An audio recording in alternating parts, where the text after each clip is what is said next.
नमस्ते सदा वत्सले मातृभूमि। ऑनरेबल सुप्रीम कोर्ट में आज एकनाथ शिंदे की पिटीशन लगी हुई थी। मतलब एकनाथ शिंदे वर्सेस उद्धव ठाकरे की जो कंट्रोवर्सी थी उस पर आज डेट पड़ी हुई थी।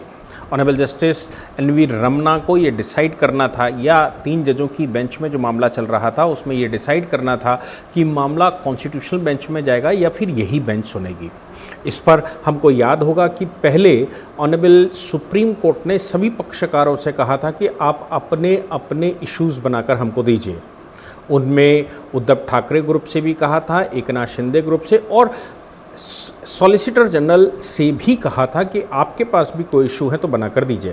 हालांकि सॉलिसिटर जनरल का जो इशू था वो सबसे ख़तरनाक इशू है, क्योंकि उन्होंने ये कहा था कि जब 2 पार्टियों ने मिलकर कोई चुनाव लड़ा हो और चुनाव के बाद उनमें से एक पार्टी उस ग्रुप के साथ चली जाए जो विरोधी ग्रुप हो, तो क्या ये बनी हुई नई सरकार अनकॉन्स्टिट्यूशनल नहीं होगी? ये भी एक इशू था।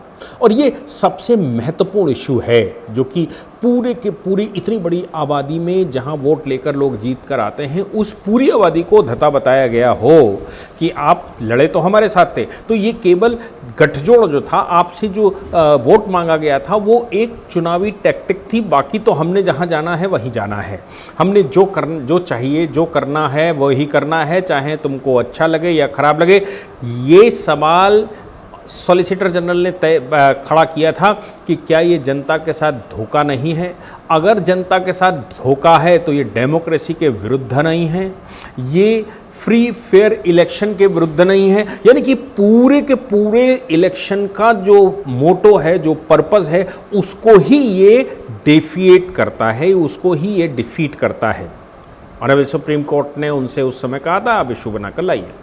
तो अब जो इशू नए आए, ऑनरेबल सुप्रीम कोर्ट ने, मैं कई बार उस समय भी कह रहा था कि ये 3 जजों की बेंच इसको डिसाइड नहीं करेगी। जहां तक मैं समझ पाया हूं, ये 5 जजों की बेंच में कम से कम मैटर जाएगा ही जाएगा। उसका 5 जजों की बेंच में मैटर जाने का जो मुख्य कारण है, जो मेरी नज़र में आता है, वो मुख्य कारण ये है क्योंकि नवाब रबिया की जो जजमेंट है, उस जजमेंट में ये कहा गया था कि अगर स्पीकर डिस्प्यूटेड हो और स्पीकर का ही भविष्य तय होना अभी शेष हो, ऐसी परिस्थिति में स्पीकर को डिस्क्वालिफिकेशन का मुद्दा तय करने का अधिकार नहीं है। यहाँ पर उसके 2 कदम आगे आया था कि स्पीकर भी था नहीं, वो डिप्टी स्पीकर था, और डिप्टी स्पीकर का भी अभी इलेक्शन का मामला था, उनकी भी डिस्क्वालिफिकेशन लगी हुई थी। ऐसा डिप्टी स्पीकर जिसकी डिस्क्वालिफिकेशन लगी हो, उसको क्या तय करने का अधिकार है? विधायकों के भविष्य का। एक और परेशानी यहाँ पर थी कि अगर वोटिंग के लिए या जो व्हिप जारी की गई, वो व्हिप जारी करने पर जब तक वोट ना हुआ हो, व्हिप का उल्लंघन ना हुआ हो, तब तक क्या नोटिस जारी किया जा सकता है? ये बहुत सारे प्रश्न थे। इसके अतिरिक्त जो सवाल यहाँ पर खड़े हुए थे, उन सवालों में एक महत्वपूर्ण सवाल ये था, क्या गवर्नर ने जो इनवाइट किया है उसको, गवर्नर को नई सरकार इनवाइट करने का अधिकार है? ये चैलेंज हुआ। पुरानी व्हिप, नई व्हिप चैलेंज हुई। पहले जो विधानसभा के अंदर लीडर ऑफ पार्टी हैं, एलओपी हैं, एलओपी मेजॉरिटी जो चुनकर सदस्य आए हैं, मेजॉरिटी पुराने एलओपी के पास है। और क्या नया एलओपी नियुक्त किया जा सकता है? मतलब लीडर ऑफ पार्टी नियुक्त किया जा सकता है।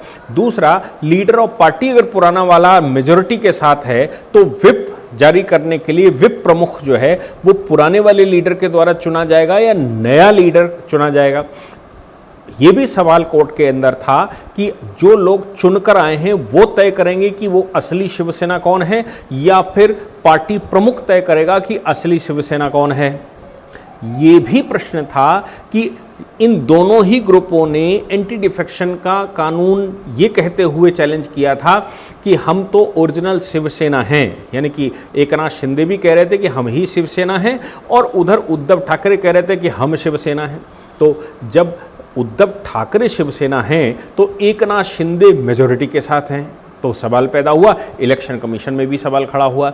इलेक्शन कमीशन के पास ये बात पेंडिंग है, तो इलेक्शन कमीशन अगर सिंबल डिसाइड कर देता है कि एकनाथ शिंदे के साथ जाएगा कि वो उद्धव ठाकरे के साथ जाएगा, तो भी बड़ी भारी समस्या है। सुप्रीम कोर्ट में वो भी चैलेंज हुआ। आज के मामले में सुप्रीम कोर्ट ने 2 दिन बाद की 25 तारीख को तारीख लगाई और 25 तारीख को तारीख लगाते हुए कहा कि भाई 25 तारीख को इसकी सुनवाई हम 5 जजों की बेंच ये तय करेगी, इसके इशू फ्रेम करेगी। वहीं कपिल सिब्बल ने फिर वही प्रश्न कर दिया। कपिल सिब्बल ने यहाँ पर प्रश्न ये कर दिया कि इलेक्शन कमीशन को रोका जाए, तो कोर्ट ने कहा कि 25 तारीख को लेट अस डिसाइड, 25 तारीख को डिसाइड करेंगे कि इलेक्शन कमीशन को यहाँ रोका जा सकता है, नहीं रोका जा सकता, रोकना चाहिए या नहीं रोकना चाहिए। ये कई एक बातें कोर्ट के सामने पेंडिंग थी और ये बड़े एनामलिकल इश्यूज़ हैं जो मुझे नहीं लगता कि अभी तक किसी भी मामले में पिछले 75 साल में ये सेटल हुए हैं इस तरह का इशू, जब दोनों पार्टी अपने आप को ओरिजिनल पार्टी सिद्ध कर रही हों और विधानसभा में मेजॉरिटी रिबेलियन ग्रुप के पास हो। सुप्रीम कोर्ट में ये जब फंसा हुआ है, सुप्रीम कोर्ट में ये इश्यूज, मेरा मानना था कि चूंकि नवाब रबिया के मामले को चैलेंज किया गया है और वो 3 जजों की बेंच का डिसीजन है, और अभी जो सबसे खतरनाक बात यहाँ पर आती है वो बात एकनाथ शिंदे के लिए खतरनाक है। एकनाथ शिंदे के लिए इसलिए खतरनाक है क्योंकि अगर नवाब रबिया का जजमेंट फॉलो कर लिया जाता है तो एकनाथ शिंदे तो वाह हो गई। अगर नवाब रबिया का जजमेंट जब तक पलटा नहीं जाएगा तब तक एकनाथ शिंदे के अगेंस्ट उद्धव ठाकरे को रिलीफ नहीं मिल सकती, क्योंकि नवाब रबिया का जजमेंट ये कहता है, मैंने अभी कहा, ये कहता है कि अगर स्पीकर खुद डिस्प्यूटेड है तो ऐसा स्पीकर डिस्क्वालिफिकेशन का निर्णय नहीं ले सकता। अब जो डिप्टी स्पीकर हैं वो डिस्प्यूटेड हैं तो निर्णय कैसे लेंगे? अब निर्णय अगर वो ले नहीं सकते तो डिस्क्वालिफिकेशन का नोटिस कितना सही है? डिस्क्वालिफिकेशन का अगर नोटिस नहीं दे सकते तो एकनाथ शिंदे तो फुल प्रूफ सरकार में है और वो सिद्ध कर चुके हैं। तो यहाँ पर अगर सुप्रीम कोर्ट ने ये कहा है कि 5 जजों की बेंच सुनेगी, नवाब रबिया के जजमेंट पर हमें डाउट है और इसको रिव्यू करने की आवश्यकता है, तो इसका मतलब ये हो गया कि डिप्टी स्पीकर अगर डिस्प्यूटेड हैं तो क्या वो निर्णय कर सकते हैं, और अगर वो निर्णय कर सकते हैं तो उनकी पावर कितनी होगी और उनके नोटिस का कितना महत्व होगा। यानी कि प्राइम फसाई उद्धव ठाकरे के पक्ष में जाता मामला दिखाई दे रहा है। 5 जजों की बेंच भेजने का मतलब ये होता है जो सुप्रीम कोर्ट का कमेंट आया।